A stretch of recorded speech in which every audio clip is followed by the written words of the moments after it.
안녕하십니까. 8월 5일 화요일 오늘의 신문 배창복입니다. 안녕하십니까. 이슬입니다. 오늘의 신문 주요 기사 전해드리겠습니다.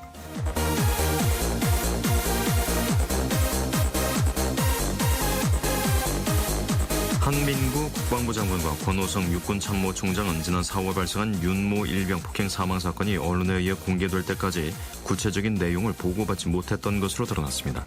정부가 4일 관계부처 장관회의를 긴급 소집하는 등 에볼라 바이러스 차단을 위한 총력 대응에 나섰습니다. 검찰이 새정치민주연합 신계륜, 김재윤 의원의 뇌물수수 혐의를 잡고 출석을 요구했습니다. 서승환 국토교통부 장관이 지난달 24일 정부의 부동산 시장 정상화 방안 발표 이후 주택시장에 대해 시장이 다시 움직이는 조짐을 보이고 있다고 4일 밝혔습니다. 이상 오늘의 주요 뉴스였습니다.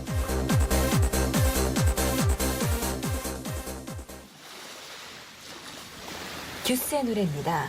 여름 안에서.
네, 오늘의 신문 주요 기사 자세히 전해드리겠습니다.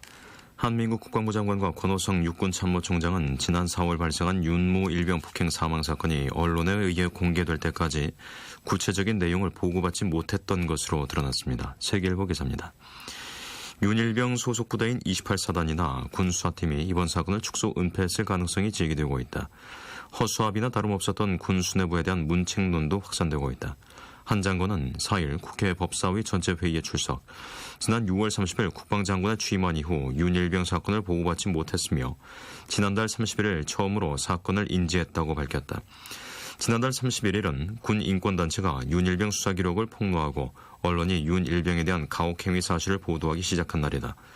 권 총장도 윤일병이 숨진 지난 4월 7일 윤일병이 PX에서 냉동식품을 사 먹고 나서 기도가 막혀 뇌손상으로 숨졌다는 축소 보고를 받았다. 28사단 검찰단이 조사 과정에서 가해 병사들이 윤일병에게 치약을 먹이고 가래침을 핥게 하거나 수액 주사를 놓은 뒤 구타하는 등의 지속적인 가혹행위 부분을 추가 확인했지만 권 총장에게는 단순 폭행 사건으로 보고됐다. 군 관계자는 수사를 통해 윤일병 폭행 관련자를 처벌한 뒤에도 권 총장에게 구체적인 사건 전모는 전달되지 않았다면서 권 총장은 지난달 31일 윤일병에 대한 지속적인 구타와 가혹행위가 언론에 보도된 뒤에야 문제 심각성과 실태를 확인했다고 말했다. 또 다른 군 관계자는 내용이 알려질 경우 후폭풍이 만만치 않을 것으로 보고 총장에게 보고하지 않았을 개연성이 없지 않다고 말했다. 한 장관은 이날 오후 국방부에서 대국민 사과 성명을 발표했다. 한 장관은 국방부 검찰단으로 하여금 의혹이 제기된 부분에 대해 추가 수사를 지시하고 재판 관할을 28사단에서 3군 사령부로 이전하겠다면서 포괄적 부대의 책임을 물어 이미 징계 조치한 16명 외에 추가로 28사단장을 보직 해임하고 징계위원회에 회부하겠다고 밝혔다. 한편 국방부는 이날 국민적 비난 여론이 거세지자 사건 연루 병사들에게 살인죄 적용을 검토하겠다고 밝혔다. 군은 숨진 윤일병을 상병으로 추수하고 순직 처리했다. 세계일보 기사였습니다. 정부가 4일 관계부처 장관회의를 긴급 소집하는 등 에볼라 바이러스 차단을 위한 총력 대응에 나섰습니다. 동아일보 기사입니다. 하지만 아프리카 출신이 참석하는 국내 민간 행사에 대한 점검을 4일에야 지시하는 등 뒷북 대응이라는 지적이 일고 있다. 보건당국은 에볼라 바이러스가 국내에 유입될 가능성은 매우 낮다고 강조했다. 양병국 질병관리본부장은 이날 에볼라 바이러스 예방대책 브리핑에서 에볼라 바이러스에 의한 출혈열은 치사율이 최대 90%에 이르지만 2009년 호흡기 감염의 신종 인플루엔자처럼 전 세계적으로 대유행할 가능성은 극히 낮다며 충분히 국내 유입을 차단할 수 있고 철저히 대비하고 있다고 밝혔다. 세계보건기구에 따르면 3일 현재 에볼라 바이러스 감염자는 1,440명이고 이 가운데 826명이 숨졌다. 정부는 기니, 라이베리아, 시에라리온 등 서아프리카 3개국에서 입국하는 여행객은 의심 증상이 없더라도 입국 후 21일 동안 추적조사를 진행하고 있다. 4일 현재 추적조사 대상 21명 중 13명은 증상 발생 없음으로 판명됐고 8명은 관찰 중이다. 에볼라 확진 또는 의심 환자가 발생할 경우 정부는 서아프리카의 의료진과 중앙역학조사관을 파견할 방침이다. 국내 환자 발생에 대비해 국가지정 입원 치료병원 17곳, 544병상을 각각 준비하고 있다. 하지만 정부 대응이 미진하다는 지적이 나온다. 정부는 4일 덕성여대가 실시하는 국제행사 등이 논란이 되자 13일부터 열리는 세계 수학자 대회 등을 비롯해 정부가 주관하는 국제행사 참석 외국인 현황을 뒤늦게 파악했다. 이뿐만 아니라 에볼라 바이러스 등 치명적인 감염병을 연구할 시설도 제대로 갖추지 못한 것으로 드러났다. 현재 질병관리본부는 안전등급이 가장 높은 BL4 수준의 실험실을 충북 오송에 구축하고 있지만 11월 완공돼 내년에야 본격 가동된다. 한편 삼성전자, 현대자동차, LG전자, 현대중공업 등 국내 기업들은 해당 지역에 해외 출장 자제 명령을 내리는 등 에볼라 바이러스 주의보를 내렸다. 동아일보 기사였습니다. 검찰이 새정치민주연합 신계륜, 김재윤 의원의 뇌물수수 혐의를 잡고 출석을 요구했습니다. 한겨레 신문 기사입니다. 같은 당 신하경 의원도 수사 선상에 올랐다. 별도 비리 혐의로 수사를 받고 있던 새누리당 조현용, 박상은 의원도 각각 6일과 7일 검찰에 소환될 예정이어서 730 재보궐선거 뒤 여야 정치권을 겨눈 검찰의 사정수사가 본격화하는 모양새다. 서울중앙지검 특수 2부는 4일 서울종합예술학교 쪽으로부터 수천만 원의 금품을 받은 혐의로 새정치민주연합 의원들의 전현직 보좌관들과 지인 등의 집을 압수수색하고 해당 보좌관 2명을 조사했다. 검찰은 신 의원과 김 의원에게 출석을 요구하고 일정을 조율 중이다. 검찰 관계자는 수사 중인 의원은 3명인데 두 의원의 혐의가 중해 이들에게 먼저 조사받으러 나오라고 통보했다. 나머지 1명은 차후에 부를 예정이라고 밝혔다. 검찰은 서울종합예술학교의 횡령과 로비 의혹을 수사하는 과정에서 이 의원들의 혐의를 포착한 것으로 전해졌다. 이에 신계륜 의원은 보도자료를 내 학교 인허가와 관련해 뇌물을 받은 사실이 없다. 검찰 수사는 황당무계한 일이라고 밝혔고 김 의원도 검찰의 주장은 사실무근이며 명백한 야당 탄압이라는 주장을 담은 입장 자료를 냈다. 신하경 의원도 서울종합예술학교로부터 금품을 수수한 사실이 없다고 밝혔다. 한편 서울중앙지검 특수 1부는 새누리당 조현용 의원을 6일 오전 10시 피의자로 소환해 조사한다. 조 의원은 한국철도시설공단 이사장과 국회 국토교통위원으로 재직하면서 철도 부품 제작업체 3표 이엔씨로부터 억대의 금품을 받은 혐의를 사고했다. 운전기사의 현금 봉투 신고로 공천헌금 의혹이 불거진 새누리당 박상은 의원도 7일 인천지검 해운비리 특별수사팀에 소환될 예정이다. 검찰은 공천헌금 외에도 업체들과 유착, 상납 등 구체적인 혐의를 포착한 것으로 알려졌다. 한겨레 신문이었습니다. 서승원 국토교통부 장관이 지난달 24일 정부의 부동산 시장 정상화 방안 발표 이후 주택시장에 대해 시장이 다시 움직이는 조짐을 보이고 있다고 4일 밝혔습니다. 조선일보 기사입니다. 서승원 장관은 이날 정부 세종청사에서 기자들과 만나 금융규제 완화가 긍정적인 신호를 보내면서 부동산 시장이 반전의 기회를 갖지 않았나 생각한다며 이같이 말했다. 서 장관은 주택시장이 회복세로 접어들었다고 판단한 근거로 거래량을 들었다. 그는 주택시장이 작년 4일 부동산 대책 이후 조금씩 회복세를 보이다가 정부가 임대소득 과세 방침을 발표한 3월부터 다소 부진한 모습을 보였다며 다행히 최근 주택 거래량은 지난 5년간 평균치보다 좋아졌다고 말했다. 서울시 부동산 정보광장에 따르면 지난달 서울의 아파트 거래량은 6,142건으로 지난해 같은 기간보다 3배 가까이 늘었고 매년 7월 기준으로는 2009년 이후 5년 만에 6,000건을 넘었다. 그러면서도 서 장관은 국회 조속한 처리가 필요한 경제개혁 법안 19건 중 6건이 주택 관련 법안이라며 이 법안들이 국회를 통과해야 시장이 힘을 받을 수 있다고 말했다. 서 장관은 최근 국내 건설업체의 공공공사 입찰 담합에 대한 공정거래위원회의 과징금 부과와 관련해서는 불법 행위에 대한 처벌이지만 건설업계의 경영이 어려운 만큼 지원할 부분이 있는지 검토하겠다고 말했다. 서 장관은 또 지난달 16일부터 수도권 광역버스의 입석 운행을 금지한 것과 관련 한 달 후 단속에 들어가는 것이 현실적으로 가능하지 않다며 단속할 상황도 안 되는데 단속할 수는 없다고 밝혔다. 국토부는 당초 한 달간 운행 상황을 점검한 뒤 이달 중순부터 경찰과 단속에 나설 계획이었지만 단속 계획을 사실상 무기한 유보하겠다는 것이다.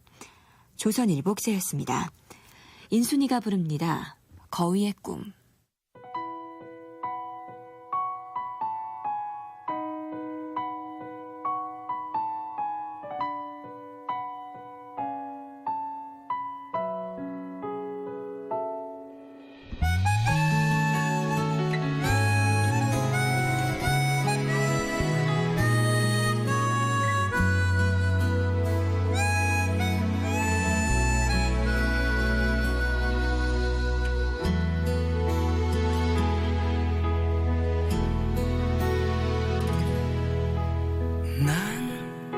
난 꿈이 있었죠.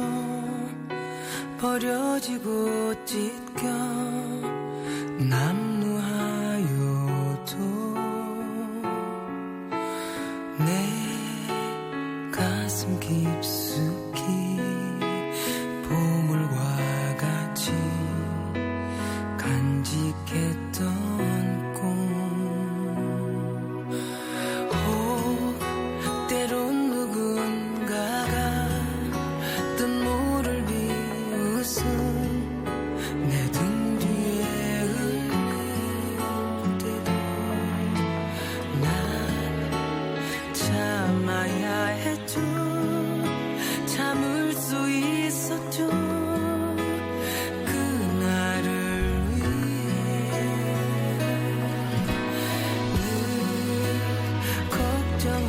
하든 말지 헛된 꿈은 독이라고 세상은 끝이 정해진 책처럼 이미 돌이킬 수 없는 현실이라고 그래요 난 꿈이 있어요 그 꿈을 믿어요 나를 지켜봐요 저 차갑게 서 있는 운명이란 벽 앞에 당당히 마주칠 수 있어요 언젠가는 그 벽을 넘고서 저 하늘을 높이 나를 수 있어요 이 무거운 세상도 나를 묶을 순 없죠 내 삶의 끝에서 나 웃을 그날을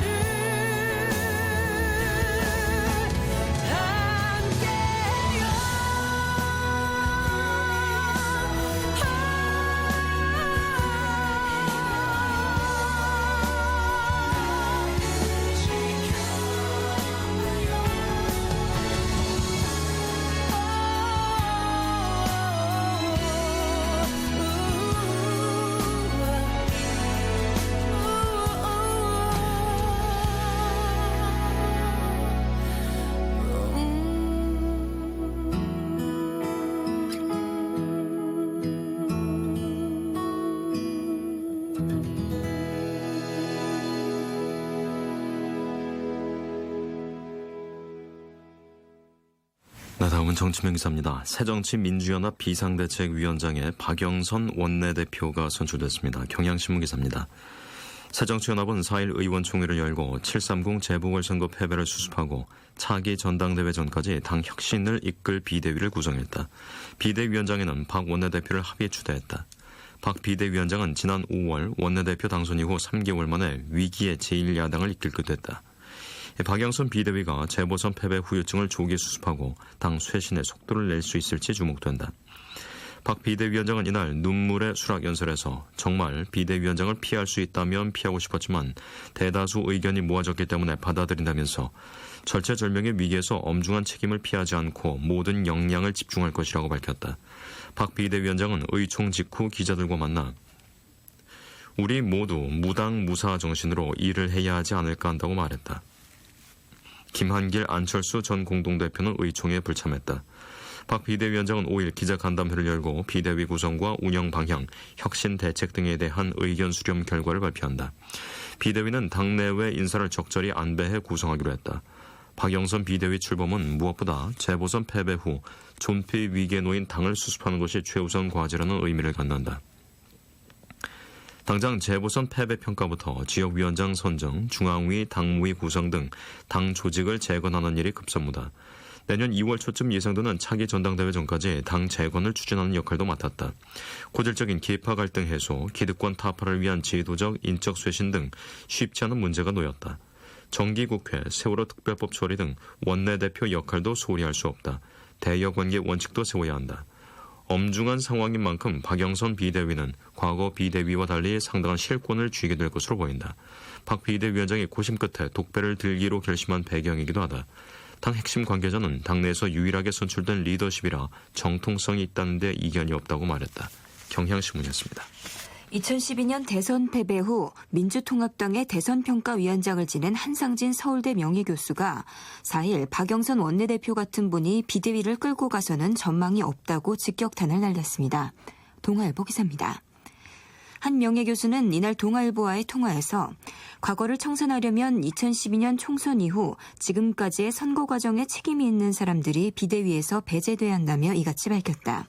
한 교수는 향후 1년 8개월간 선거가 없는 만큼 비대위의 역할 여하에 따라 당이 분열될 수도 새로운 리더십이 등장할 수도 있다고 했다. 2012년 대선 패배 직후 민주당의 주문에 따라 통렬한 반응을 요구하는 보고서를 내기도 했던 그는 대선평가위원장을 하면서 당시 박 의원과 30분간 대화를 나눈 적이 있었는데 굉장한 충격을 받았다고도 했다. 한 교수는 박 의원은 대선 패배의 책임 문제에 대해 책임질 것이 없다. 나는 최선을 다했다며 아주 완강한 입장을 보였다며 저에게 무슨 정복군처럼 행동하느냐며 30여 분간 공격을 퍼붓기도 했다고 주장했다. 새정치연합이 박 원내대표를 비대위원장으로 추대한 것에 대해선 그것은 내가 선택할 수 있는 문제가 아니다. 이미 결정이 났는데 뭐라고 할 수 있겠나라고 말했다. 동아일보 기사였습니다. 정부와 새누리당은 4일 국회에서 수입법 개정안에 관한 실무정책협의회를 열고 기업의 당기 순이익의 일정액 중 임금 증가와 배당 투자 등에 활용된 부분의 차액에 대해서 추가로 과세하는 기업소득 환류세제 적용에 하겠습니다. 세계일보 기사입니다. 다만 새누리당이 사내 유보금 과세의 부작용을 최소화하기 위한 보완책이 필요하다는 입장을 전달하면서 세율 인하나 공제 혜택 확대 등이 적용된 수정안이 최종 확정될 것이라는 전망이 나온다. 당초 정부는 당기 순이익의 60-70%에서 임금 증가, 배당 투자를 제외한 사내 유보금의 10% 내외에 해당하는 액수를 세금으로 물리는 방안을 유력하게 검토했던 것으로 알려졌다. 새누리당은 회의에서 사내 유보금 과세 도입에 대해 정부의 신중한 정책 결정을 거듭 주문했다. 사내 유보금 과세가 기업 활동을 위축해 장기적 차원의 투자 여력은 오히려 감소할 수 있다는 재계와 전문가 집단의 반발을 의식한 것이다. 나성민 정책위 수석부의장은 정부가 최종 법안을 가져올 때 당의 입장을 감안해서 가져올 것이라 생각한다면서도 정부 안의 큰 방향이 수정되기는 쉽지 않을 것이라고 말했다. 사내 유보금 과세를 비롯한 세법 개정안이 최경환 경제팀의 첫 작품이라는 점에서 일단 정부 안을 존중하는 모양새를 취한 것으로 보인다. 새정치민주연합은 사내 유보금 과세가 이중과세에 해당하기 때문에 법인세를 인상하는 것이 바람직하다는 입장이어서 9월 정기국회에서 논란이 더욱 뜨거워질 것으로 보인다. 세계일보 기사였습니다. 태진아의 노래 듣겠습니다. 동반자.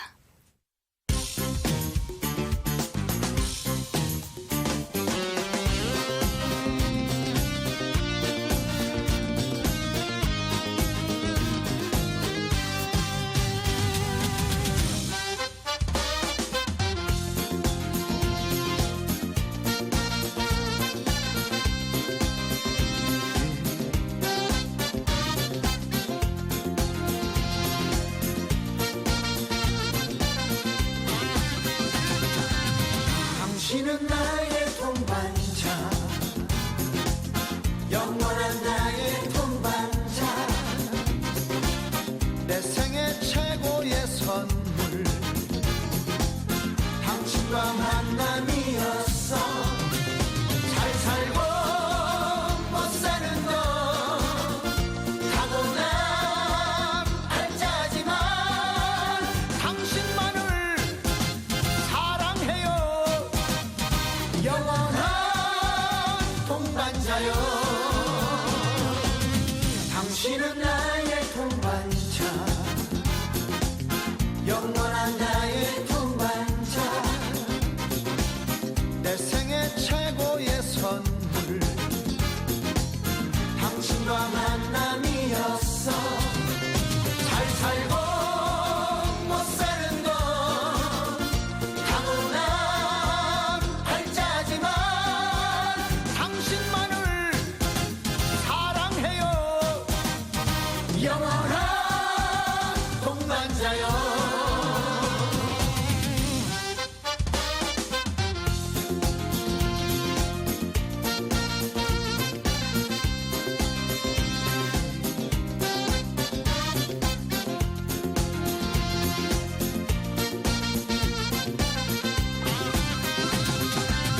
당신은 나의 동반자, 영원한 나의 동반자, 내 생애 최고의 선물, 당신과 만남이었어. 잘 살고 못 사는 건 타고난 알짜지만 당신만을 사랑해요. 영원한 동반자요. 영원한 동반자요. 영원한 동반자요.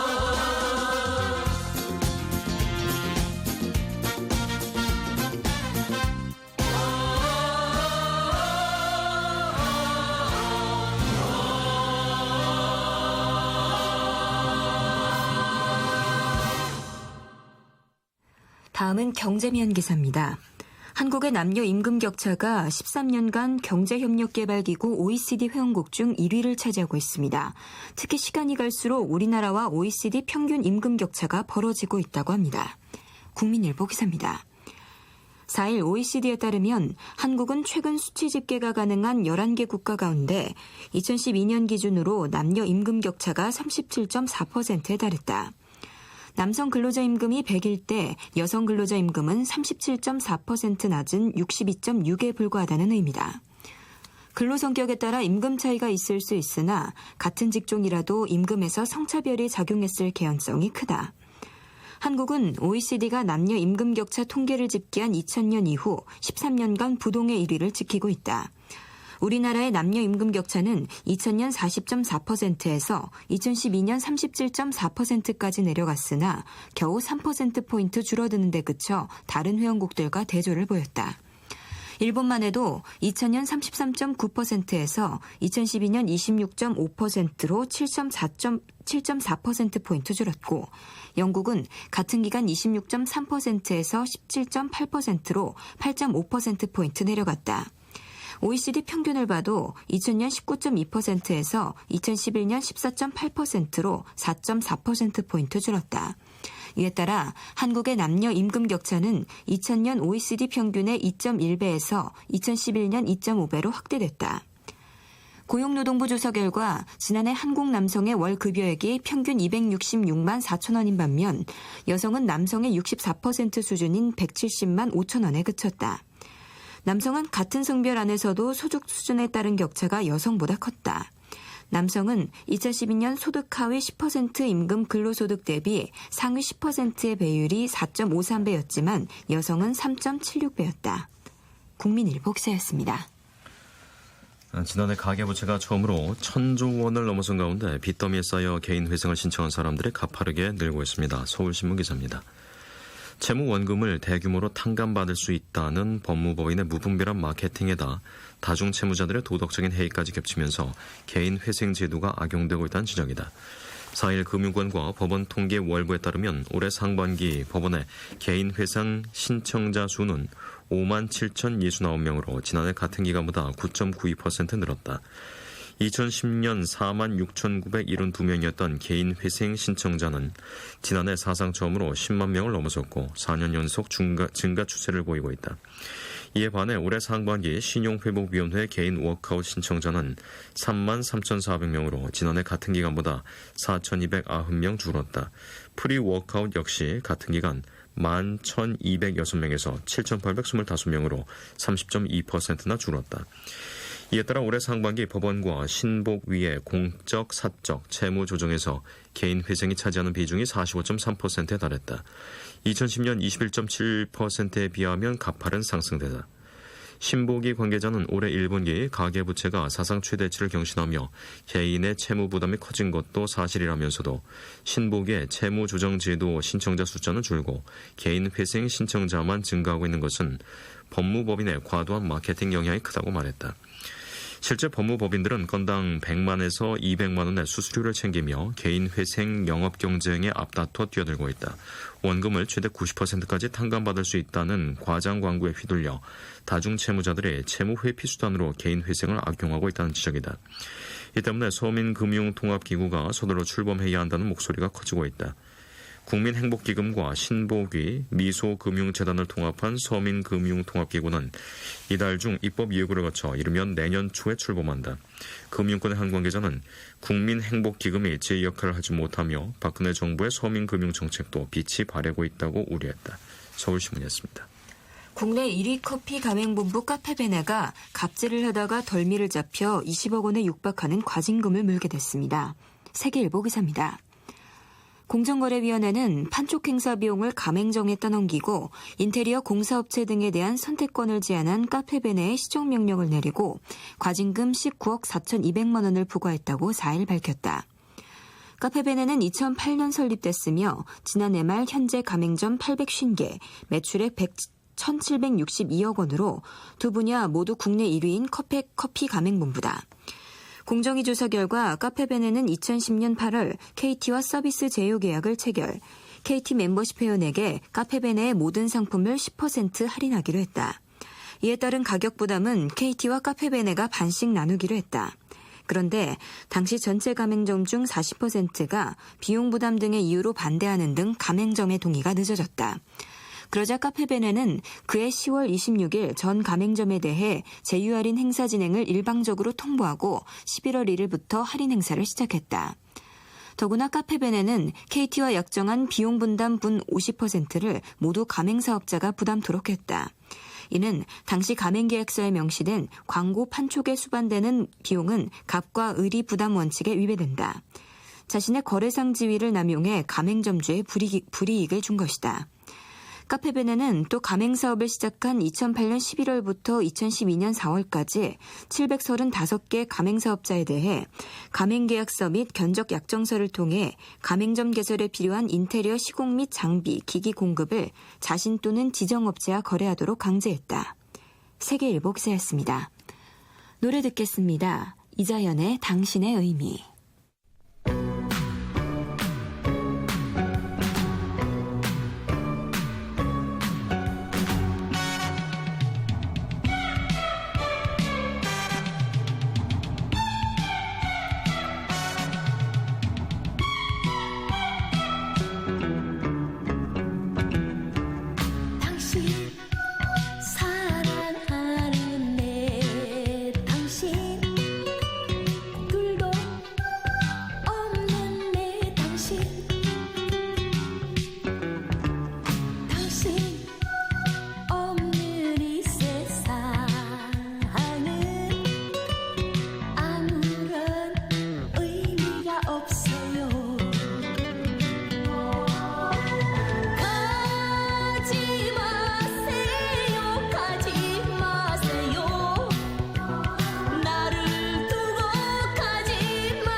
네, 다음은 기상청 연결해서 날씨 알아보겠습니다. 송소진 씨 전해주세요.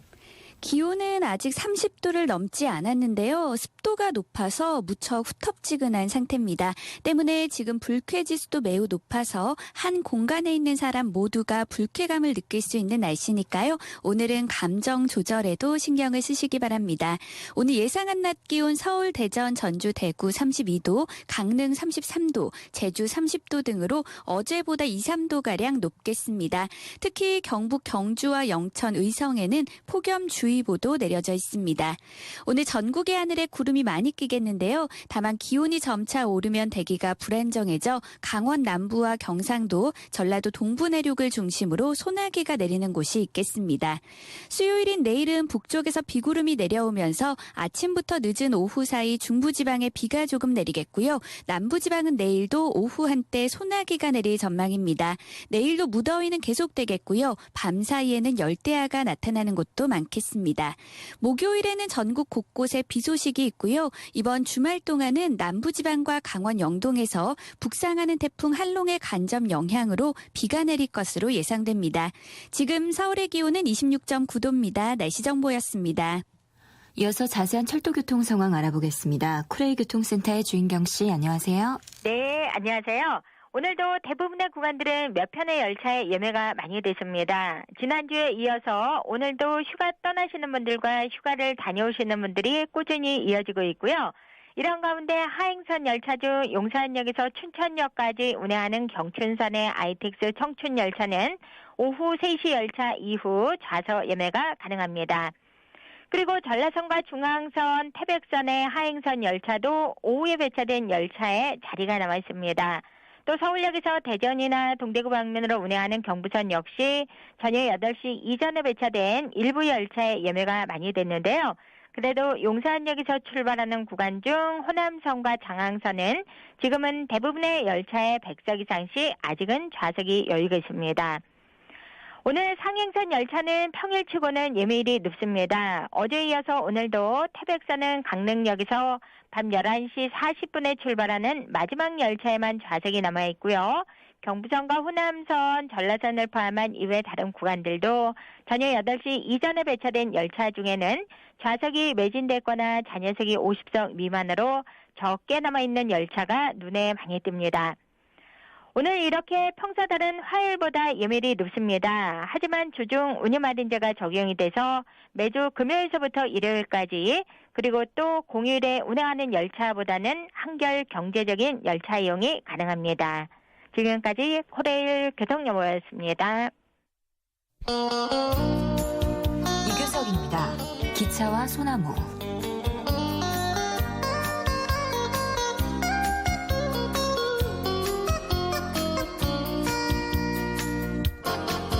기차가 서질 않는 간이역에 기작은 소나무 하나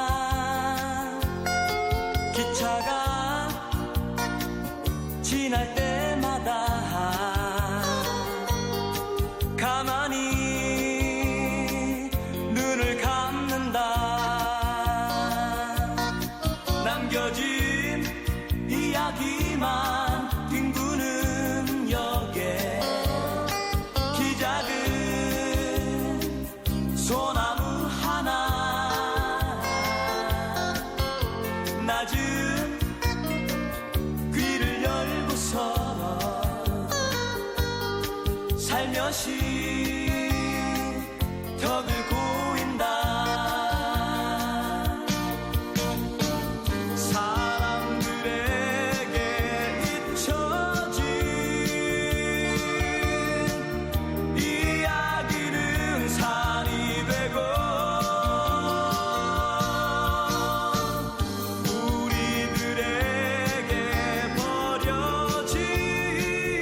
서질 않는 간이역에 기작은 소나무 하나 기차가 지날 때마다 가만히 눈을 감는다.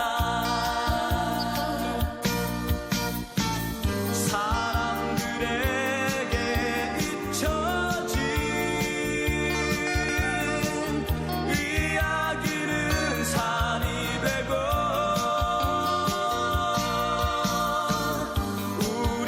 우리들에게 버려진 추억들은 나무 되어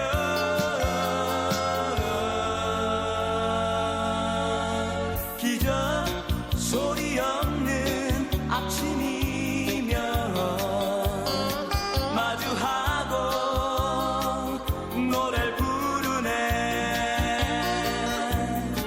마주보고 노래를 부르네.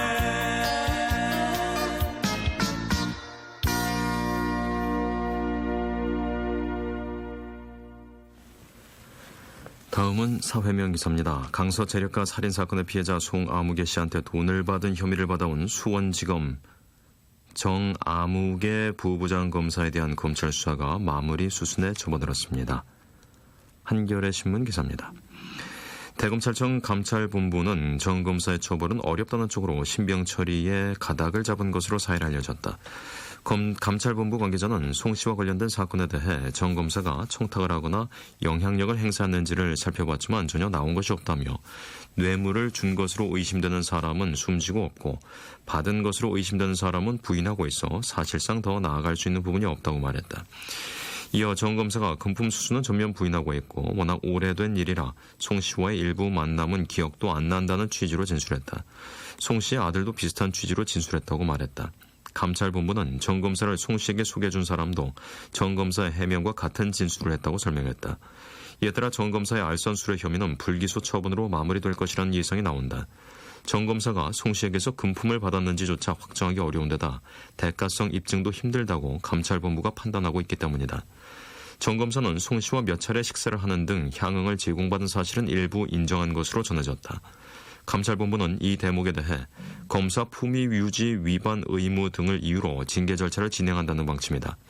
감찰본부 관계자는 현재 법리 검토를 면밀히 하고 있으며 이번 주 안에 사건을 종결하기 위해 노력 중이라고 말했다. 그러나 김진태 검찰총장이 대검 감찰본부에 직접 수사를 지시한 것을 생각하면 용두사미에 그치는 것 아니냐는 지적도 나온다. 법리 성립 여부와 상관없이 제 식구 봐주기라는 여론의 비판도 피하기 어려울 것으로 보인다. 한겨레 신문이었습니다. 일반 가정에서 사용하는 전기요금에 대해 누진제를 적용하는 현행 요금 체계가 부당하다며 사용자들이 첫 집단 소송을 냈습니다. 세계일보 기사입니다. 법무법인 인강은 4일 서울과 경기도에 거주하는 정모 씨 등 21명을 대리해 한국전력공사를 상대로 부당하게 징수한 전기요금을 돌려달라는 부당이득 반환 소송을 서울중앙지법에 냈다고 밝혔다. 정 씨 등은 다른 전기요금과 달리 유독 일반 가정에서 쓰는 주택용 전기요금에만 누진제를 적용하는 것은 부당하다며 2012년 8월부터 지난해 11월까지 납부한 전기요금을 돌려달라고 주장했다. 이들은 주택용 전기요금 누진제 때문에 55kW의 전기를 쓴 경우 3,500원의 요금을 내면 되지만 550kW를 쓴 경우 55kW의 10배가 아닌 41.6배에 달하는 14만 8천 원을 내야 한다고 지적했다. 이들은 또 고압전력을 사용하는 아파트보다 저압전력을 사용하는 일반 주택이 더 많은 요금을 내도록 설계돼 있어 저소득층일수록 요금을 많이 낼 수밖에 없다고 말했다. 한국전력공사는 전기공급 약관에 따라 주택용, 일반용, 교육용, 산업용, 농사용, 가로등용 등 6가지로 전기요금을 분류하고 있고 주택용은 6단계로 나눠 누진제를 적용하고 있다. 법무법인 인강은 1인당 청구 금액을 100만 원으로 잡은 뒤 승소하면 10년 동안 발생한 전기요금에 대한 반환 소송을 추가로 낼 예정이다. 세계일보 기사였습니다. 이재정 경기도 교육감이 안산 동산구의 자율형 사립고 지정 취소와 관련해 교육부 방침을 존중하겠다는 입장을 밝혔습니다. 한국일보 기사입니다. 앞서 경기도교육청은 운영 성과 평가 결과 미흡 판정을 받은 안산 동산구에 대해 재지정 취소 방침을 세웠지만 자사고 유지 여부는 결국 교육부의 최종 결정에 따라 판가름 나게 됐다. 이 교육감은 4일 오전 기자회담에서 교육부가 부동의하면 지정 취소를 못하게 법이 그렇게 돼 있다. 법을 바꾸지 않으면 이의 제기는 안 된다며 이 같은 방침을 밝혔다. 교육부가 동의하지 않을 경우 도교육청의 자사고 지정 취소 방침을 뒤집을 수밖에 없다는 것이다. 이 교육감의 발언은 사실상 교육부의 자사고 지정 취소 권한을 일임한 것으로 해석된다. 초중등 교육법 시행령에 따르면 자사고 지정 취소 권한은 시도교육감에게 있으나 교육부 장관과 미리 협의하도록 돼 있다. 구체적인 협의 방법은 훈령에 교육부 장관의 동의 혹은 부동의로 명시했다. 이로 인해 하위법인 훈령이 상위법을 무력화한다는 논란이 일었고 조희연 서울시 교육감 등은 법률 자문을 통해 지정 취소에 대한 최종 권한은 교육감에 있다고 재확인했다고 밝히기도 했다. 도교육청은 안산 동산구에 대한 평가에서 지정 취소 기준인 70점 미만이 나오자 지난달 21일 교육부에 지정 취소 협의 신청서를 접수시켰고 청문 절차를 마친 뒤 교육부의 결정을 기다리고 있는 상태다. 교육부가 경기도교육청의 재지정 취소에 동의하지 않을 경우 안산 동산구는 2019년까지 자사고로 운영될 수 있다. 한국일보였습니다.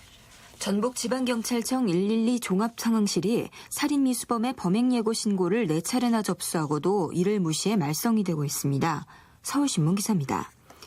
술에 만취한 조선족 근로자 신모 씨는 지난 3일 오후 4시 20분부터 43분까지 4차례에 걸쳐 전북지방경찰청 112 종합상황실에 전화를 걸어 경찰이냐, 사람 죽여도 일 없냐, 신고를 하면 어떻게 되느냐, 내가 사람을 죽이고 신고하는 것이라고 횡설수설했다. 그러나 경찰은 발신자의 위치를 파악하지 않고 장난 전화하시면 처벌받습니다라는 말과 함께 전화를 끊었다. 경찰은 신고 내용을 코드3, 즉 출동 필요 없음으로 분류하고 현장에 출동 지령조차 내리지 않았다. 하지만 심 씨는 마지막 범행 예고 전화를 한 후 45분이 지난 이날 오후 5시 30분쯤 흉기를 들고 무작정 밖으로 뛰쳐나가 묻지마식 흉기 난동 범행을 저질렀다. 심 씨는 전북 군산시 경암동의 한 시내버스 정류장으로 향하던 여대생 오모 씨의 뒤를 200m쯤 따라가 오른쪽 허벅지를 한 차례 찌르고 달아났다. 오 씨는 생명엔 지장이 없었지만 큰 부상을 입고 인근 대학병원에서 수술을 받았다. 심 씨는 또 오후 5시 50분까지 2차례나 더 112 종합상황실에 사람을 죽였다고 신고했지만 경찰은 위치조차 파악하지 못했다. 경찰은 사건을 목격한 시민들의 신고를 받고 나서야 현장에 순찰차를 보냈지만 심 씨는 이미 사건 현장을 벗어난 뒤였다. 심 씨는 이날 오후 7시쯤 스스로 경찰서를 찾아가 자수했다. 전북군산경찰서는 4일 심 씨를 살인미수 혐의로 구속했다. 전북경찰청은 일반 주취자의 전화 형태와 비슷해 출동명령을 내리지 않았다면서 당시 112 종합상황실 근무자 등을 상대로 감찰 조사를 진행할 방침이라고 밝혔다. 서울신문 기사였습니다. 삼성전자 반도체 공장에서 백혈병으로 인한 사망자가 추가로 발생했습니다. 경향신문 기사입니다. 반도체 노동자의 건강과 인권 지킴이 반올림은 4일 삼성 반도체 운영 공장에 재직 중이던 이범우 씨가 지난 1일 밤 급성 림프구성 백혈병으로 사망했다고 밝혔다. 이 씨는 한 달 전쯤 몸에 이상을 느낀 후 천안 단국대 병원에서 백혈병 진단을 받았고 서울 삼성병원 의료원으로 옮겨 항암 치료를 시작했으나 한 달 만에 숨진 것으로 전해졌다. 반올림은 이 씨는 27년간 삼성 반도체 공장에서 근무했으며 1991년 5년 공장이 설립된 후부터 최근까지 23년간 이 공장에서 일하면서 설비, 유지, 보수 업무를 담당해왔다며 이 씨가 담당했던 일은 유해물질에 단기간 고농도로 노출될 수 있는 위험이 있는 업무라고 밝혔다. 온양 공장은 2012년 산업안전보건연구원으로부터 공장에서 사용하는 에폭시 수질유의 부산물에서 벤젠, 포름알데히드 등 발암물질이 생성된다는 지적을 받은 바 있다. 2010년 3월 31일 백혈병으로 숨진 박지연 씨도 이 공장에서 근무했다. 경향신문 기사였습니다. 성시경의 거리에서 전해드리면서 저희는 잠시 후 11시에 다시 찾아오겠습니다.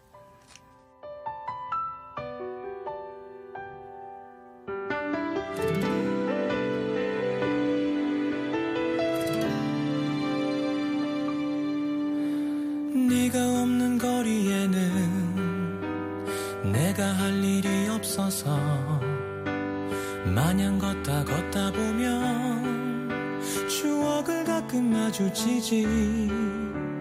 떠오르는 너의 모습, 내 살아나는 그리움 한 번에 참 잊기 힘든 사람이란 걸 또 한 번 느껴지는 하루. 어디쯤에 머무는지 또 어떻게 살아가는지 걷다 보면 누가 말해줄 것 같아. 이 거리가 익숙했던 우리 발걸음이 나란했던 그리운 날들 오늘 밤 나를 찾아온다. 널 그리는 널 부르는 내 하루는 애태워도 마주친 추억이 반가워. 날 부르는 목소리에 돌아보면 텅 빈 거리 어느새 수많은 네 모습만 가득해.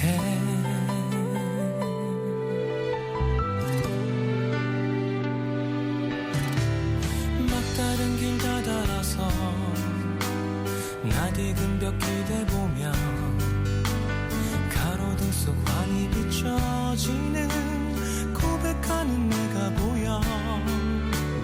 떠오르는 그때 모습, 내 살아나는 설레임 한 번에 참 잊기 힘든 순간이란 걸 또 한 번 느껴지는 하루. 아직 나를 생각할지 또 그녀도 나를 찾을지 걷다 보면 누가 말해줄 것 같아. 이 거리가 익숙했던 우리 발걸음이 나란했던 그리운 날들 오늘 밤 나를 찾아온다. 그리는 널 부르는 내 하루는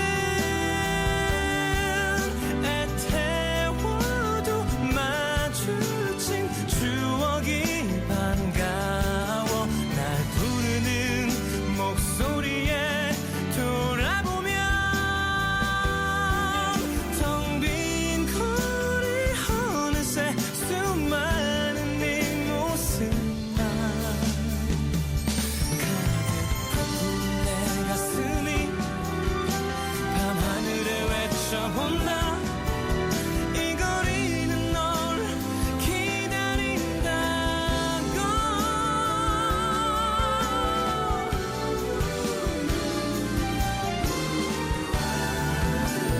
그리는 널 부르는 내 하루는 애태워도 마주친 추억이 반가워. 날 부르는 목소리에 돌아보면 텅 빈 거리 어느새 수많은 네 모습만.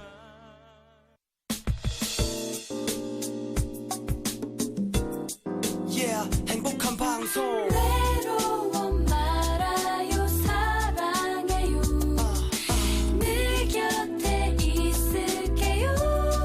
Yeah, 사랑의 소리. KBS 사랑의 소리 방송. 언제나 여기에. KBS 제3라디오 오늘의 신문 함께하고 계십니다. 다음은 국제면 기사입니다. 중국 남서부 윈낭성 자오퉁시 류덴현에서 3일 발생한 규모 6.5 강진으로 4일 오후 현재 사망자가 400여 명에 이른다고 관영신화통신이 보도했습니다. 조선일보 기사입니다. 부상자 2천여 명 가운데 중상자가 많고 재난 지역의 의료시설이 대부분 무너져 사망자는 계속 늘어날 전망이다. 중국 당국은 헬기를 동원해 부상자를 후송하고 있다.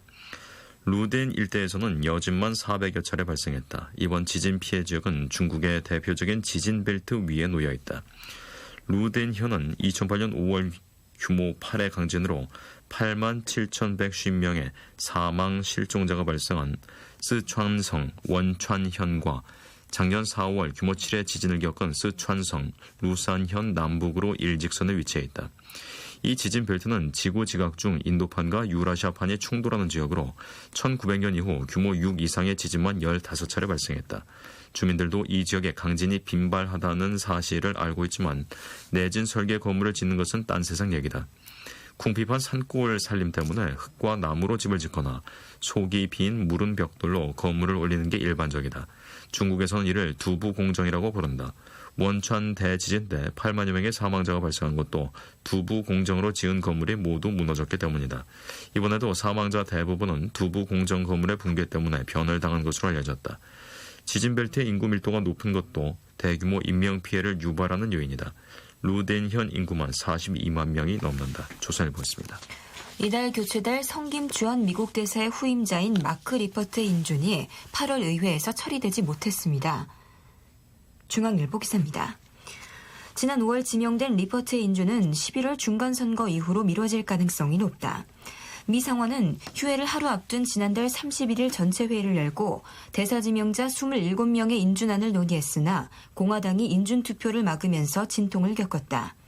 이날 인준을 받은 것은 존 태프트 주로 대사가 유일하다. 미러 관계가 악화된 상황에서 대사를 장기간 공석으로 두기 어렵다고 판단했기 때문이다. 하지만 한국, 베트남, 터키, 과테말라 등 26개국 주재대사들은 모두 인준이 보류됐다. 로버트 메넨데즈 상원 외교위원장은 한반도의 긴박한 상황을 감안해 서둘러 주한 대사를 인준해야 한다고 했으나 공화당은 리퍼트가 정치적 임명자라는 이유로 받아들이지 않았다. 리퍼트는 버락 오바마 대통령의 측근이다. 목리를 부린 사람은 공화당의 마이크 렌지 상원의원이다.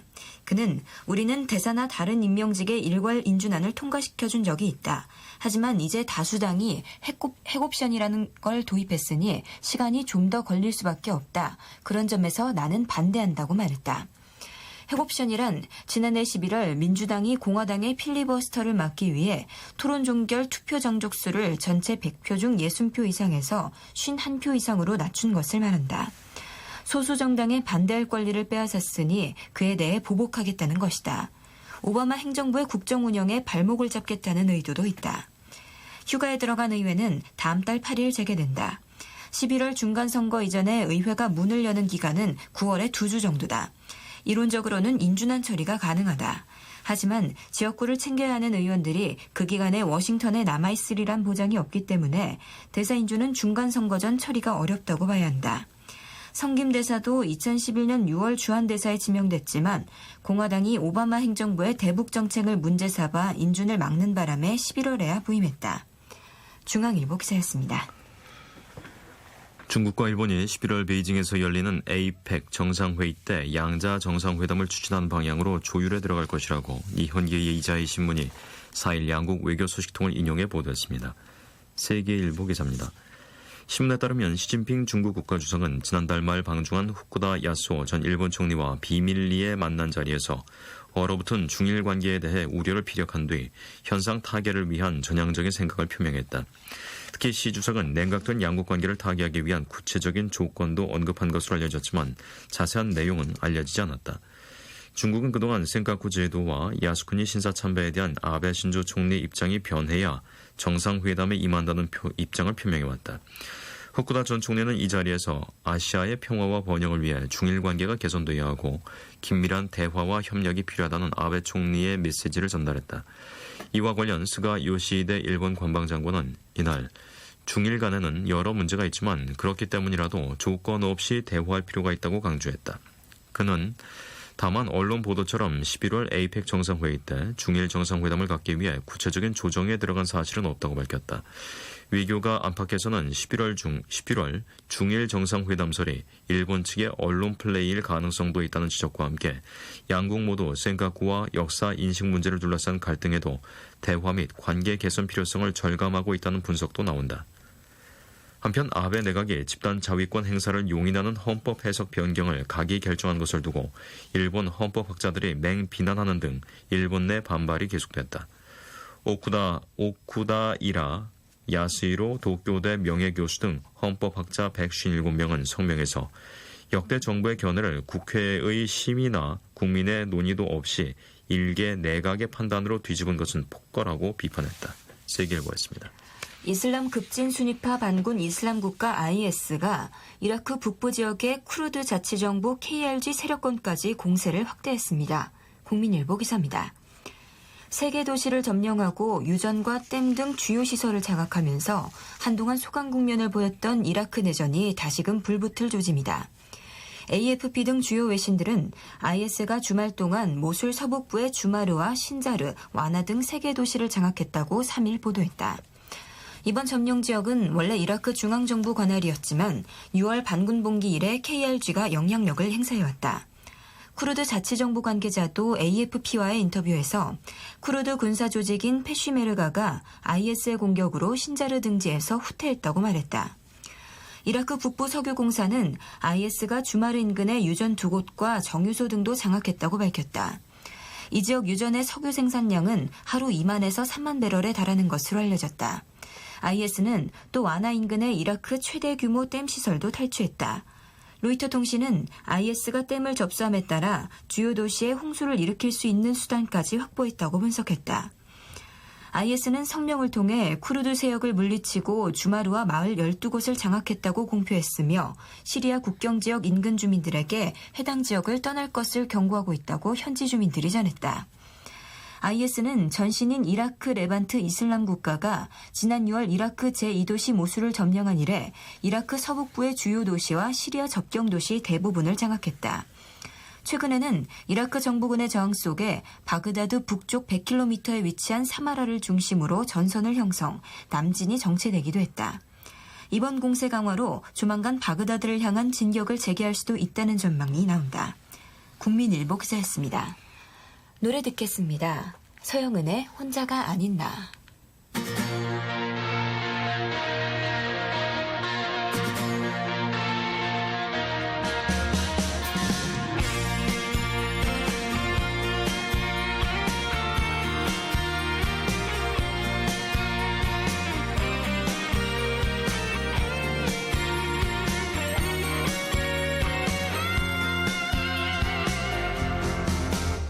이제 다시 울지 않겠어. 더는 수없이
다음은 사설입니다. 에볼라 질병 경각심 갖되 차분한 대응을 이란 제목의 경향신문 사설입니다.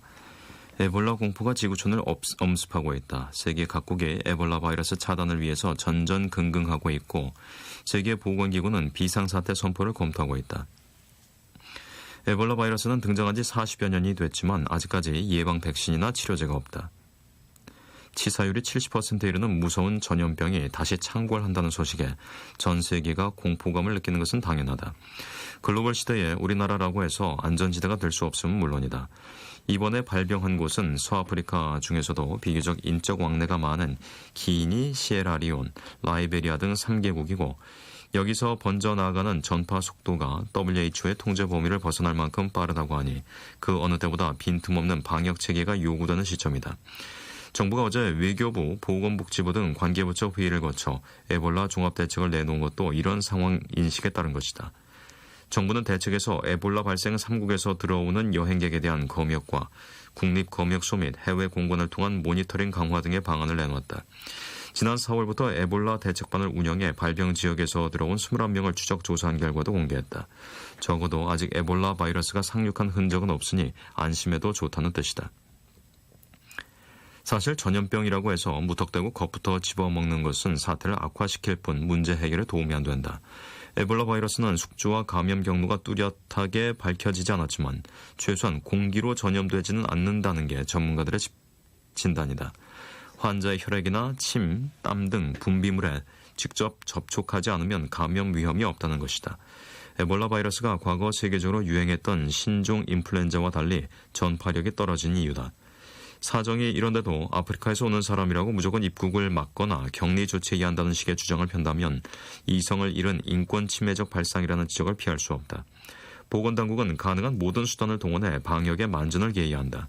만에 하나 환자가 발생하는 상황에 대비해 격리 치료할 수 있는 시설을 갖출 필요도 있다. 하지만 국경을 소리 없이 넘나드는 바이러스를 차단하려면 당국의 노력만으로는 부족하다. 민간에서도 에볼라 발생 3국 방문은 당분간 삼가는 게 바람직하며 불가피한 사정으로 인접 국가를 거쳤을 때도 당국에 신고하고 검역에 임하는 등 협조하는 자세가 필요하다. 전염병에 관한 한 개인의 건강이 곧 나라의 안전이다. 경향신문이었습니다. 다음은 국회 선거도 끝났으니 제발 일 좀 하자라는 제목의 중앙일보 사설입니다. 19대 국회가 개원한 지 석 달이 됐으나 법안 처리는 한 건도 하지 못했다. 국회의원의 본업은 입법과 예결세난 처리 두 가지다. 결국 19대 의원들은 때가 되면 세비만 꼬박꼬박 받아가고 일은 아무것도 한 게 없는 무의도식 집단이 돼버렸다. 그동안 정의와 국회의장이 새로 선출되고 새누리당과 새정치민주연합의 이완구 박영선 원내대표가 국회 리더로서 활동했지만 말과 겉만 번드르르 했을 뿐이다. 세월호 참사 이래 한국은 국민안전 시스템을 구축하는 일과 침체경제 활성화를 통한 서민경제 회복이란 두 가지 당면 과제를 안고 있다. 국민안전 시스템을 갖추기 위해 여야는 세월호 국정조사를 시작했고 세월호 특별법안을 협상하고 있으며 관피아 근절법, 김영란법, 유병헌법을 처리하기로 합의한 바 있다. 침체결제 활성화와 일자리 창출을 위해 서비스 발전 기본법, 관광진흥법, 의료법, 주택법 등 이른바 경제활성화 19개 법안을 비롯한 100여 개 민생법안이 국회 상임위와 본회의 처리를 기다리고 있다. 하지만 국정조사는 새누리당이 김기춘 청와대 비서실장의 증인 채택에 난색을 표하면서 중단됐다. 입법 문제는 새정치연합이 세월호 특별법안을 자기들 뜻대로 관철하지 않으면 다른 법안을 처리해줄 수 없다는 연계 전략을 쓰면서 한 발짝도 못 나가고 있다. 이런 상황은 6.4 지방선거, 7.30 재보궐선거를 거치면서 야당의 표를 의식한 선명, 강경 주장에 여당이 마지못해 끌려가면서 조성된 것이다. 이제 선거가 야당의 참패로 끝났고 정치권은 현실 감각을 되찾아야 한다. 새정치연합은 과장된 분노의 정치를 유권자가 외면했다는 진실을 받아들여야 한다. 새누리당은 야당이 양보할 수 있는 최소한의 명분을 제공해야 한다. 김기춘 비서실장은 무슨 성역이 아닌 만큼 여당이 국정조사에 출석하게 하고 세월호 특별법은 유가족이 특별검사를 추천해야 한다는 무리한 주장을 야당이 걷어들임으로써 일하는 국회의 실마리를 찾아야 할 것이다. 야당의 비대위원장이 된 박영선 원내대표는 개파 게임이 아니라 국회 실적으로 국민의 신뢰를 얻기 바란다. 중앙일보 사설이었습니다. 윤태규가 부릅니다. My Way.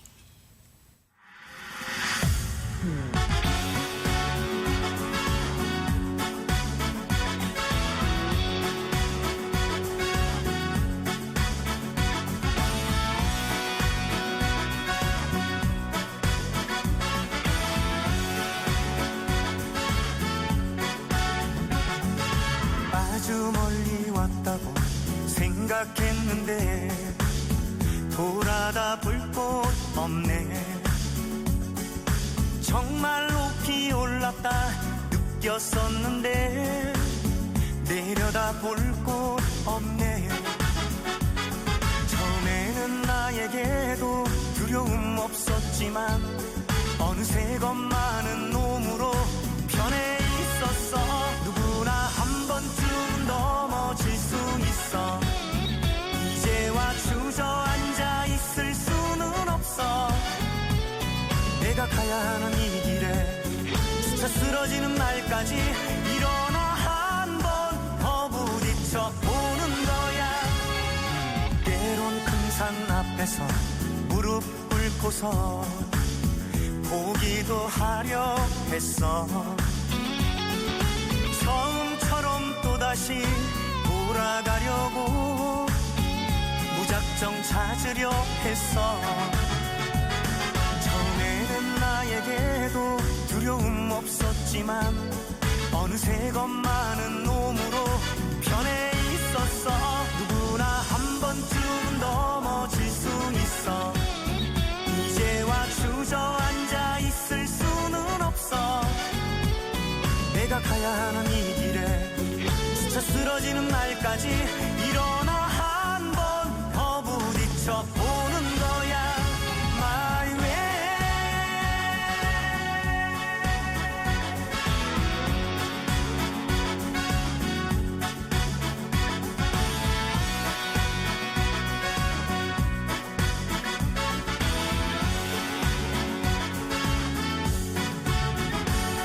처음에는 나에게도 두려움 없었지만 어느새 겁 많은 놈으로 변해 있었어. 누구나 한 번쯤은 넘어질 수 있어. 이제와 주저앉아 있을 수는 없어. 내가 가야 하는 이 길에 스쳐 쓰러지는 날까지 일어나 한 번 더 부딪혀 보는 거야. 누구나 한 번쯤 넘어질 수 있어. 이제와 주저앉아 있을 수는 없어. 내가 가야 하는 이 길에 스쳐 쓰러지는 날까지 일어나 한 번 더 부딪혀 보는 거야. My way.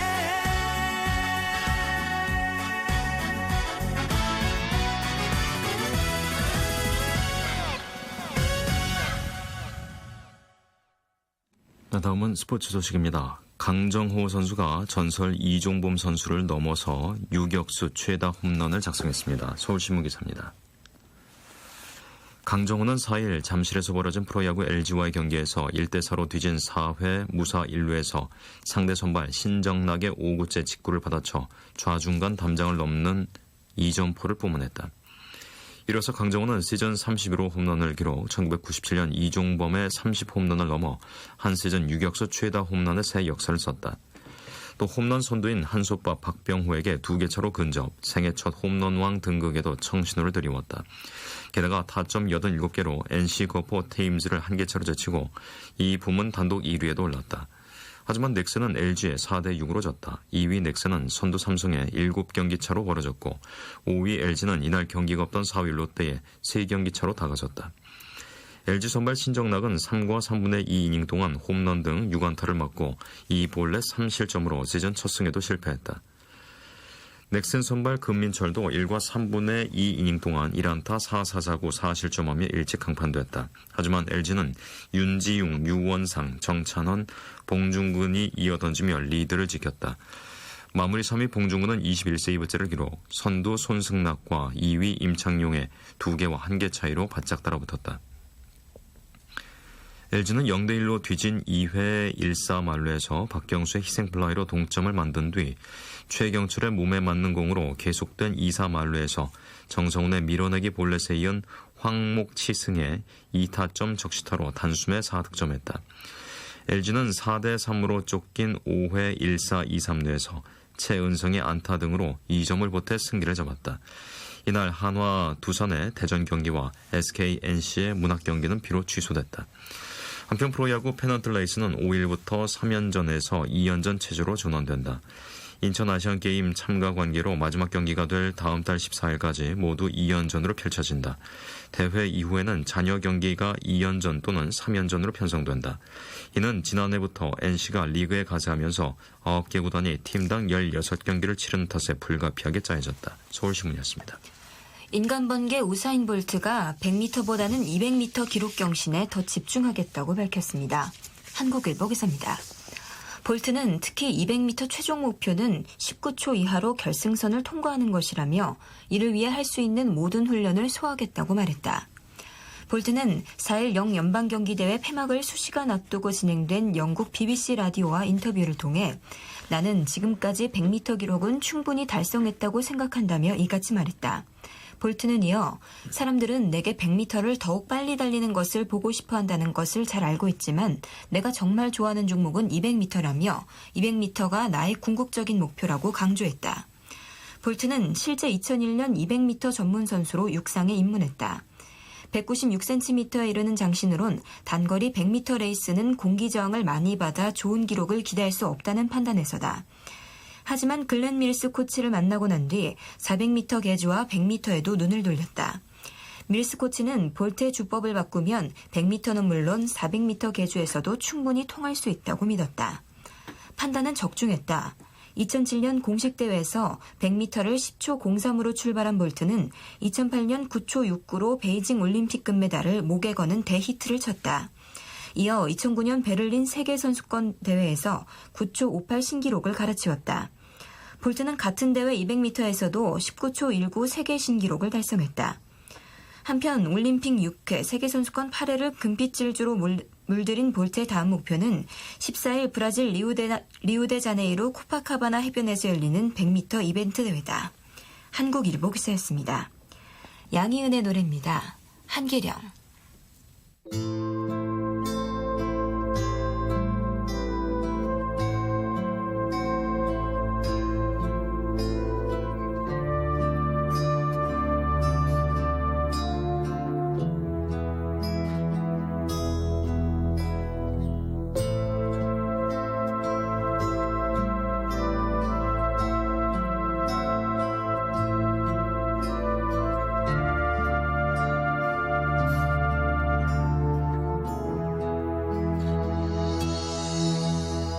저 산은 내게 오지 마라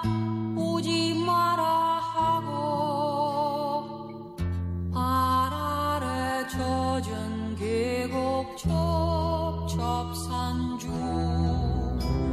저 산은 내게 잊으라 잊어버리라 하고 내 가슴을 쓸어 내리네. 아 그러나 한 줄기 바람처럼 살다 가고파. 이 산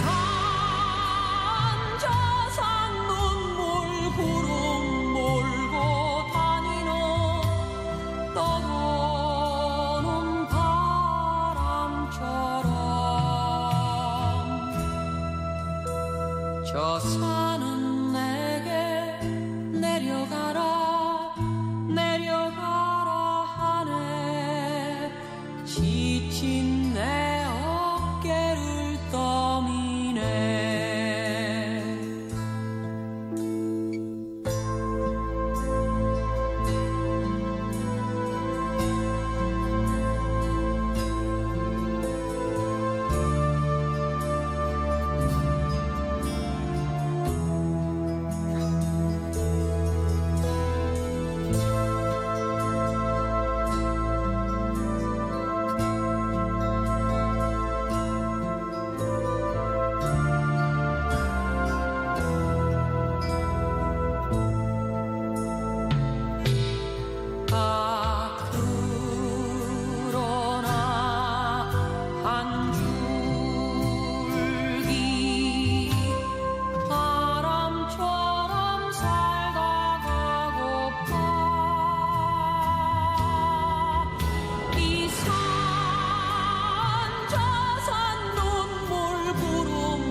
내려가라 내려가라 하네 지친 내 어깨를 떠미네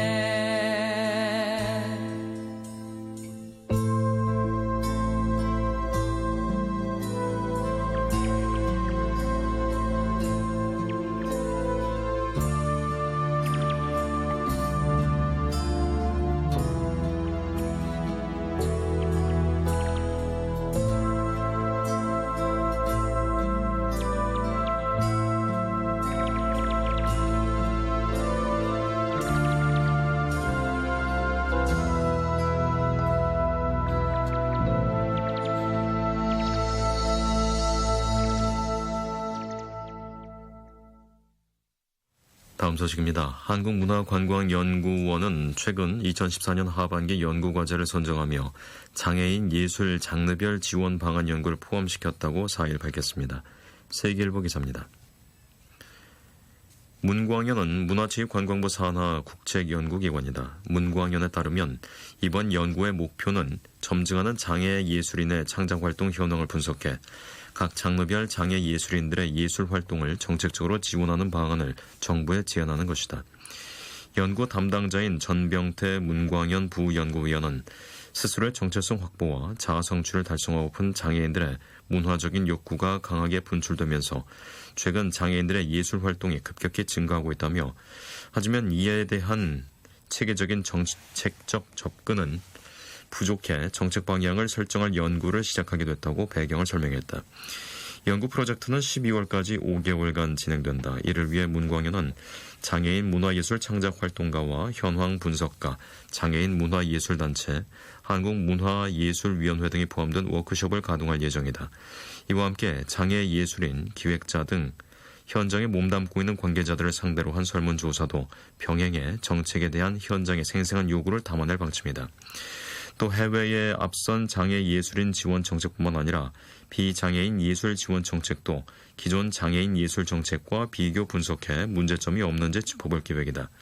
문광연 관계자는 헌법 정신에 입각해 장애인 복지법 등이 제정됐고 장애인 차별 금지를 규정한 법률도 2010년 국회를 통과했다면서 사회적 환경 변화와 제도 정비에 발맞춰 장애인 문화 향유권에 바탕을 둔 정책 마련이 필요하다고 밝혔다. 세계일보였습니다. 퇴직한 공무원이 지난해 수령한 공무원 연금은 1인당 월 평균 217만 원으로 집계됐습니다. 퇴역 군인은 군인연금으로 월 평균 240만 원을 받았습니다. 국민일보 기사입니다. 국민연금 월 평균 수령액 84만 원의 3배에 육박한다. 공무원연금과 군인연금은 각각 2001년과 1973년부터 기금이 고갈돼 세금으로 부족분을 채우고 있다. 지난해 공무원연금에는 역대 최고치인 약 2조 원의 세금이 투입됐다. 군인연금도 세금 1조 3,691억 원을 들여 적자를 메웠다. 용돈연금에 만족해하는 국민들이 공무원, 군인의 고액연금을 부담하는 상황이어서 두 연금의 수수를 요구하는 목소리가 높다. 한국납세자연맹은 4일 공무원연금공단과 국방부의 정보 공개를 청구해 공무원, 군인연금 지급 현황을 분석한 결과 이같이 나타났다고 밝혔다. 지난해 공무원연금을 받은 사람은 36만 5,849명이었다. 퇴직 공무원이 월 평균 217만 4,471원의 퇴직연금을 받았고 사망한 경우 유족이 138만 3,193원의 유족연금을 수령했다. 장애연금도 2,832명에게 113만 3,033원이 지급됐다. 이렇게 지급하느라 발생한 공무원연금의 적자 1조 9,982억 원은 모두 세금으로 보전됐다. 2001년부터 2013년까지 공무원연금에 투입된 세금은 12조 2,265억 원에 이른다. 군인연금은 8만 2,313명이 수령했다. 퇴역연금 월 평균 240만 530원, 유족연금 134만 5,554원, 상위연금 144만 5,006원 등이다. 대령 이상 전역자는 한 달에 300만 원이 넘는 연금을 받았다. 대장은 월 평균 452만 원, 중장 430만 원, 소장 386만 원, 준장 353만 원, 대련 330만 원 등을 받았다. 월 300만 원이 넘는 군인연금 수령자는 모두 14,852명이었다. 군인연금의 국고보전 비율은 50.5%나 됐다. 연금 지급액의 절반 이상을 세금으로 충당하고 있다는 뜻이다. 박근혜 대통령은 지난 2월 경제혁신 3개년 계획을 발표하며 세계 공적연금, 즉 공무원, 군인 사학연금 개선 방안을 마련하고 관련 법도 개정하겠다고 밝혔다. 안전행정부가 내부적으로 공적연금 개혁 작업에 착수한 것으로 알려졌지만 아직 지지부진한 상황이다. 국민일보 기사였습니다. 정부가 복지서비스 수급자들의 개인정보 보호를 강화하기 위해 정보보호 지침 위반자에 대한 징계 수위를 상향 조정하고 관리 책임자에게도 연대 책임을 묻기로 했습니다. 경향신문 기사입니다. 보건복지부는 사회복지통합관리망 행복2음의 개인정보 보호 지침을 이같이 개정해 시행한다고 4일 밝혔다. 행복2음은 정부 부처와 공공기관 등에 흩어져 있는 복지서비스 수급자들의 인적, 소득, 재산 정보를 통합 관리하는 시스템이다. 개정 지침은 행복 2음 접근 권한을 부정하게 이용한 경우 접근 권한의 양도, 양수자에 대한 처벌 수위를 종전 경고에서 견책으로 올리고 사안에 따라 관리자까지 연대 처벌을 받도록 규정했다. 복지 도우미 등 비공무원에 대한 처벌 규정도 신설해 개인정보 보호 위반 사항이 정직 이상일 경우 퇴사시키도록 했다. 또 개인정보의 중요도에 따라서 처벌 기준을 세분화하고 처리 대상이 10,000건 이상이거나 고의성이 있는 경우 개인정보를 유출한 경우 등에는 가중 처벌할 수 있도록 했다. 복지부는 정기교육과 실태 점검을 현재 연 1회에서 연 2회로 강화하고 개인정보 취급자별로 상세 업무 처리 절차를 규정했다고 덧붙였다. 국회와 감사원 등은 행복 2음의 개인정보 보호 위반자에 대한 처벌을 강화해야 한다고 요구해왔다. 지난해 국회 국정감사에서는 행복 2음을 이용한 개인정보 오남용 의심 사례가 2011년 이후 총 94건에 달하고 이에 대한 중징계가 전무하다는 지적이 제기됐다. 경향신문이었습니다. 현대자동차와 기아자동차의 올해 2분기 세계 시장 점유율이 9%를 넘어섰습니다. 한겨레신문 기사입니다. 지난해 3분기 이후 세 번째 분기 만에 점유율이 상승세로 회복하면서 올해 연간 점유율 9% 달성 여부에도 관심이 쏠리고 있다. 현대기아차는 올해 2분기에 전 세계 시장에서 총 200만 4천 대를 팔았다고 4일 밝혔다.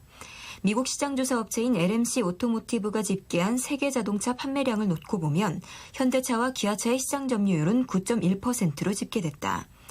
현대 기아차가 2012년 4분기에 세계 시장에서 점유율 9.4%를 기록한 데 이어 두 번째로 높은 성적이다. 한겨레 신문 기사였습니다.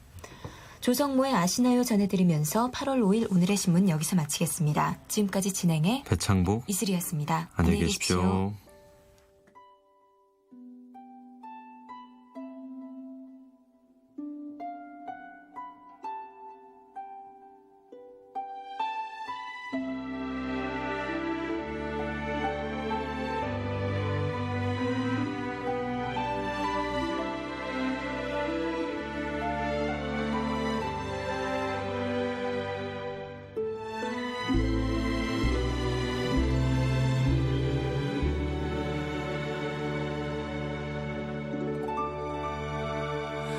아시나요 얼마나 사랑했는지 그댈 보면 자꾸 눈물이 나서 차마 그대 바라보지 못하고 외면해야 했던 나였음을 아시나요 얼마나 기다렸는지 그대 오가는 그 길목에 숨어 저만치가 않은 뒷모습이라도 마음껏 보려고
싶은 말이 너무 많아서